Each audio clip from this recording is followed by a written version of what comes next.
determine on whether or not a person should get clemency is how have they been in confinement. So that's another option, another bite at the apple, if you will, at reducing his sentence. And if I think hard enough and turn over enough rocks, I think I'll find some other ways of doing that as well. And when will the appeal process by the appellate lawyer start? More than likely, that will start sometime in late 2014, early 2015. So it's a lengthy process. Mr. Coombs, in your the sentencing phase of the trial, you focused a lot on Manning's upbringing and his mental health issues while deployed to Iraq, but not so much on, say the potential positive impacts of his leaks. Why that decision?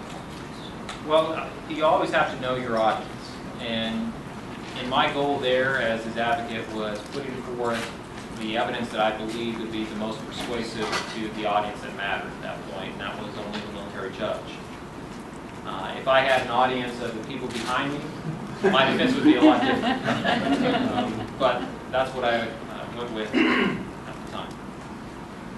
Did the government ever ask for Manning's cooperation in the WikiLeaks grand jury investigation in the Eastern District of Virginia? And also, how does Manning feel about WikiLeaks and Julian Assange now? With regards to the cooperation, there were early discussions on a pretrial agreement that were far worse than his outcome here today. To give you an example of the type of partner across the aisle I had to get to a possible deal. So they were offering a length of a sentence that exceeded what he received today. And part of that would be to cooperate and testify. So obviously we didn't do that. With regards to my client's feelings on WikiLeaks and Julian Assange, the chat logs talk about how he turned to WikiLeaks for conversations on IRC chat that ranged the full spectrum of topics from computer, software, programming, to issues of the day that mattered to basically the citizens of the world. And so I think he viewed that as a lifeline to him while he was deployed. The idea that WikiLeaks or Julian Assange or anyone else forced my client to do anything or asked him to do anything is just pure fabrication. Julian Assange and WikiLeaks are no different than any other journalist, and had P.C. Manning reached out to one of you, I think he would have given you the information, and hopefully you wouldn't be treated any different. How up to speed is Private Manning on what's happening with Edward Snowden, and what's his take on that? He's an intelligence analyst, so he wants information. So every morning we would give him a collection of all the world news by region, and also world news that was relevant to the United States.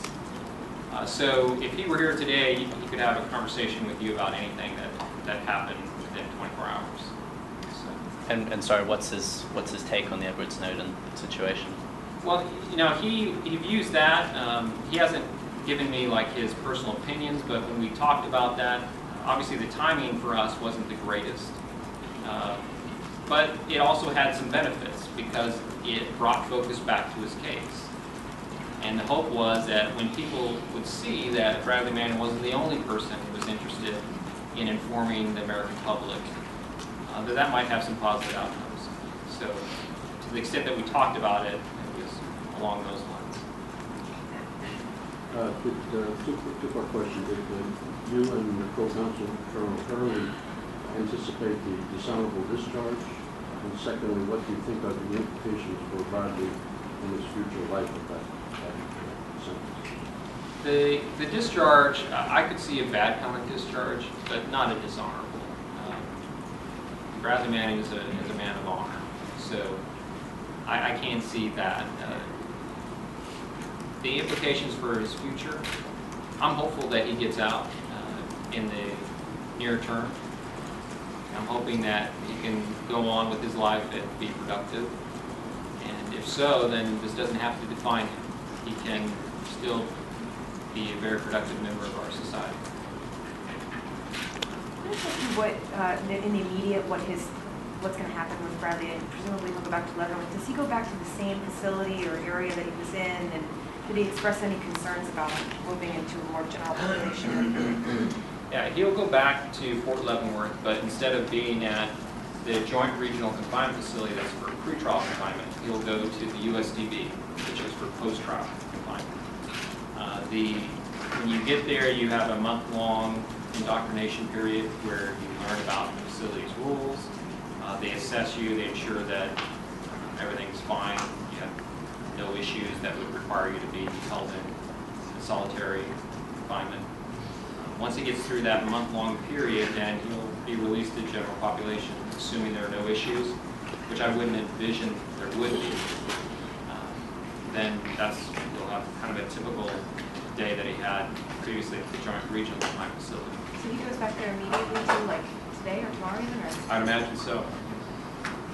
They don't tell me the movements, but yeah, in my experience, they send them to the confinement facility within the day or the following day. We hear reports sometimes about defense lawyers at Guantanamo who are concerned that their phones are being monitored or their messages are being looked at. Has anything in your experience since you took on Bradley Manning as a client made you worry about something similar? Well, not until I saw what the NSA is capable of doing. Then I'm just hopeful that I didn't say anything too bad.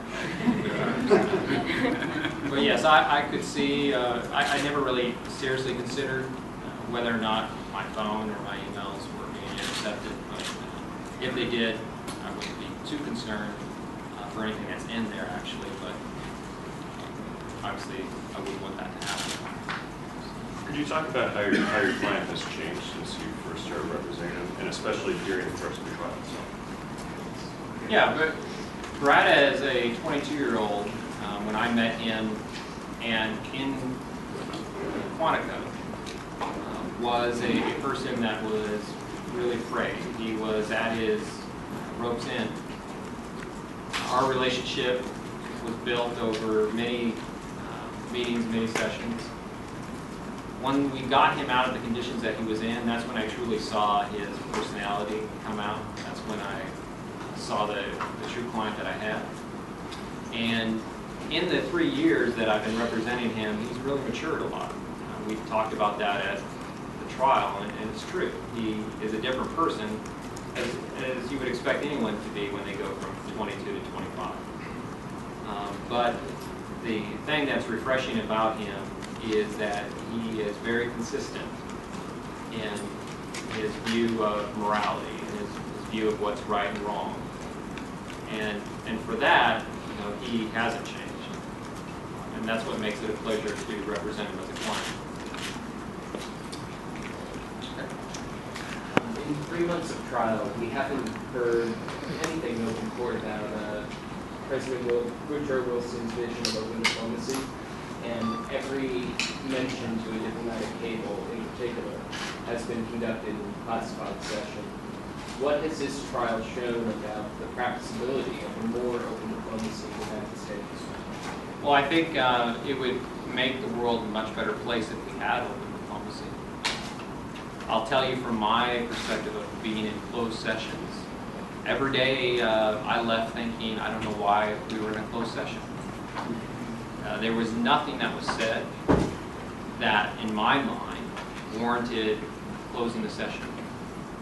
And you have access to see the information that was released. Ask yourself, does this stuff need to be classified?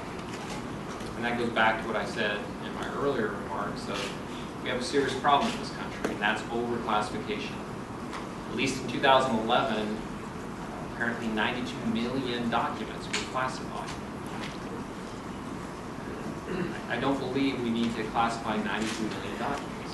One quick follow-up question. So what are the most interesting Freedom of Information Act requests about this case, do you think? Well, when you get the closed session and you'll get the unclassified transcripts from the closed sessions, you see how very little might be redacted, but that which is redacted, if you could get with a FOIA request, you would be underwhelmed. Thank you. Thank you. Will there be any opportunities for PhD Manning to further his education while serving his time? Yes, and we're going to explore doing that. Hopefully, we can actually be a little creative in those opportunities with the cooperation of some higher educational institutions that might be willing to do that. I want to make sure I answer all the questions, but I also don't want to hold you hostage here if you want to go. So why don't we do this? We'll take a 10-minute break. I'll let those that need to go, and if you have other questions, I'll be happy to answer them. But I really appreciate the turnout from the media. I appreciate the turnout from the supporters. Thank you for caring.